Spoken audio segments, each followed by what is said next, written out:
Am I the a-hole for telling my daughter that if she goes vegan she will need to get a job and buy her own groceries?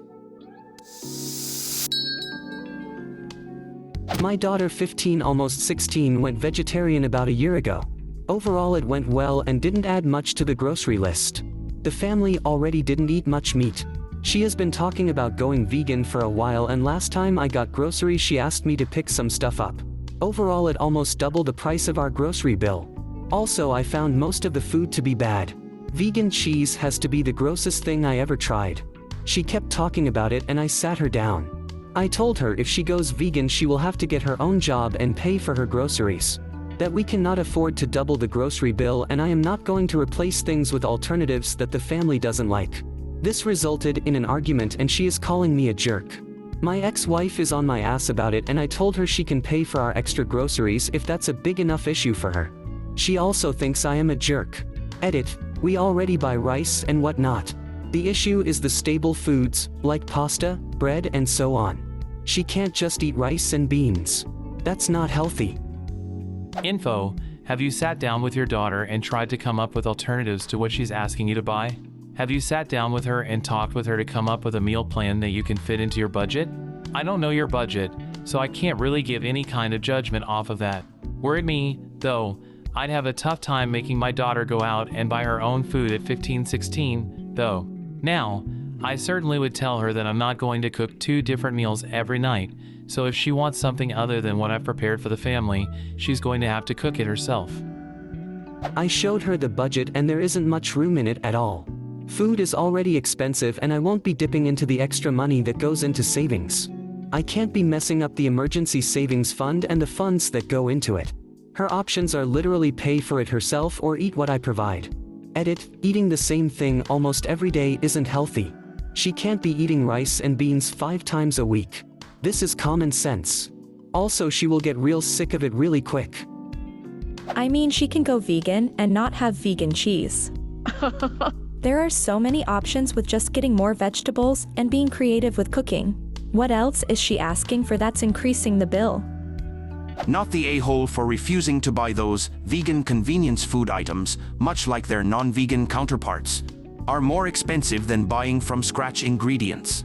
What I might recommend instead is sitting down with her and talking about what you are willing to pay for in terms of food, and coming up with some vegan meal ideas together that would still fit within your family's overall preferences and grocery budget. Then telling her that anything she wants on top of that, vegan cheese, fake meats, whatever else, is on her to pay for. At 15, your daughter is old enough to do some research of her own and figure out what's vegan without relying solely on convenience food. She's also old enough to understand that money isn't unlimited and there are other people in the house that have to be fed too. I am a little confused by your edit. Are you saying you don't buy bread, pasta, and other staples? Most dried pasta is naturally vegan because it doesn't use eggs, and many commercially available breads are too. It's not at all hard to find vegan versions of those. You probably are already eating them, in fact. In any case, you're not the a-hole for refusing to double your grocery bill, but I do think there's room for you two to find some compromises and meet somewhat in the middle. No, the OP is convinced shelf-stable foods aren't vegan, so they have to buy double those items to also get vegan ones. They're creating a problem that isn't actually a thing and having conflict over it.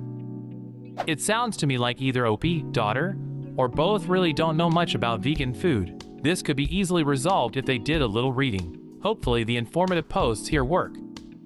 If she wants to be vegan, she needs to learn to cook vegan. Supplying ingredients shouldn't cost much more.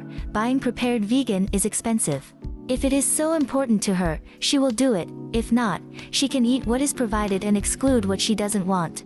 Veggies, nuts, beans, etc. shouldn't add too much overall, but if she wants meat and cheese substitutes, then I agree that she can contribute. She can make all of it herself with a little bit of effort. Update.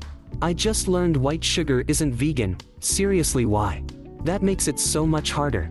This is what I am going to do. I will give her $20 and she can buy her stuff. I will get my own staples and she can figure out her own vegan meals from there. Am I the a-hole for telling my friend not to come if she's bringing her kid? One of my, nearly 30, friends put together a get-together at a restaurant for my birthday. The place has a bar where we're going to be hanging out. The plan was to get a bit tipsy and order appetizers. My husband and I have a 3-year-old, but we're hiring a babysitter for the night. We rented out a private room with a bar. My other friend, Missy, has a 5-year-old daughter. She mentioned she was going to bring her. I offered to pay my babysitter extra to watch her daughter.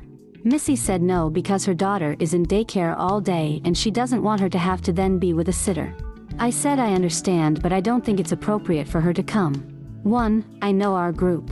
We're going to get rowdy and I don't want to censor myself.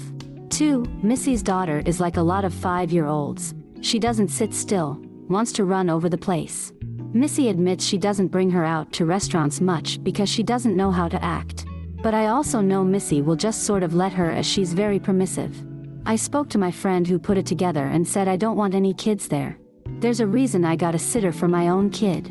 That friend agreed and told Missy not to bring her daughter. Missy has now thrown a fit and said she's not coming. I said I completely understand. There are events I have missed because I don't want to leave my daughter, and the group understands as we all have kids. I told Missy I'd be glad to have a play date lunch another time with our kids so we can still hang out. I told Missy I can't stop her from coming to the restaurant, but we absolutely will not allow her to come into the private room. She's very hurt that we're excluding her. Am I the a-hole for not wanting a kid at my party and telling my friend she can't come if she brings her? Also, if it's relevant, Missy didn't pay for the rented room. 2 of my other friends did as a gift to me. So, it's not as if I'm telling her she can't come to something she paid for. Not the a-hole. You offered reasonable solutions and she refused. When a person chooses a lifestyle, they have to deal with whatever comes with it. But they aren't entitled to special treatment, especially when people of a similar lifestyle have adapted. We've all had to miss out on something for one reason or another. Plenty of parents have had to make this choice before. She's not letting herself be an independent adult outside of parenthood. This could have been a great evening for her to blow off steam and come back more parent-y than ever. I have a couple of friends who regret not taking up babysitting offers earlier in their parenting journeys to allow themselves to be grounded. It's a shame, really. Exactly, she's not being excluded. She's excluding herself. Parents like this worry me. Parents who get this upset that they were told they can't bring their child to a completely child-inappropriate place just doesn't sit right with me. Not the a-hole. This is an adult gathering and you offered a generous solution in paying your babysitter extra to watch both kids. You are not excluding Missy. Missy is excluding herself. Agreed. Not only that, but why would you want to bring a 5-year-old to an adult party where there's 1, alcohol, and 2, no other children? At least with a sitter, she'd have a younger kid to play with in a quiet, safe, for children setting. Missy is a weirdo. Not the a-hole. It's your birthday. You can cry if you want to, girl.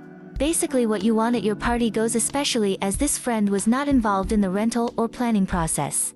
If she allows this to stem off into a larger discourse between you two, I say good riddance. A friend would respect your wishes, and if she can't even try to understand, then it comes off as slightly manipulative and even a little like she's taking advantage of your fun night out. Not that it is that way, but it says a lot about a friend who is more concerned with their own wishes and wants during your birthday. What do you think of these stories? Leave a comment and subscribe to the channel for more interesting stories.